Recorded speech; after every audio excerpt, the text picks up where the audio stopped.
அன்பு உறவுகளுக்கு வணக்கம். 2 நாளாக வீடியோ போடலான்னு நினச்சேன். ஆனால் என்னால் வீடியோ போட முடியல. 2 நாளாக என்னோடய மைண்டே வேலை செய்யலை.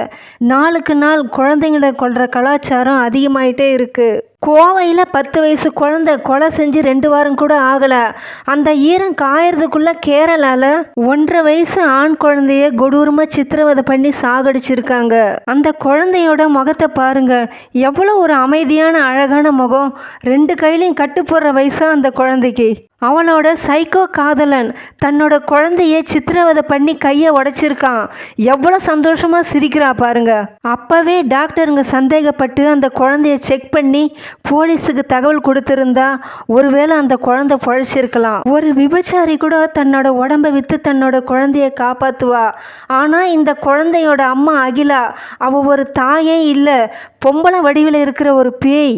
அவளோட முதல் புருஷன் இறந்துட்டான்னு 2வது அஷ்கர் என்ற சைக்கோவை தேடி போயிருக்கா. ஆனால் அவளோட முதல் புருஷனை எப்படி செத்தான்னு தெரியல. அது கூட இவ தான் காரணமாக இருப்பாளோன்னு சந்தேகமாக இருக்குது.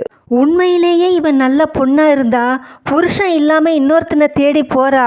அது நியாயமாக இருந்தால் கூட அஷ்கர் அவன் ஒரு சைக்கோ, தன்னோட குழந்தைய சித்திரவதை பண்ணுறான்னு தெரிஞ்ச பிறகு இவ என்ன பண்ணியிருக்கணும்? அவனை விட்டு விலகி இருக்கணும். ஆனால் அவள் அப்படி பண்ணலை. 10 மாதம் சுமந்து பெற்ற குழந்தைய விட 5 நிமிஷம் சந்தோஷம் கொடுக்குற அந்த சைக்கோ தான் முக்கியம்னு நினச்சிருக்கா. காட்டில் இருக்கிற ஒரு மிருகம் கூட தன்னோட குட்டியை தானே அழிக்காது.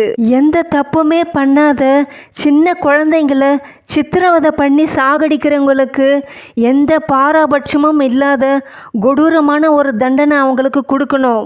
கொடூரமான செயல்களுக்கு கொடூரமான தண்டனை கிடைச்சாதான் இந்த மாதிரி தப்புகள் நடக்காது.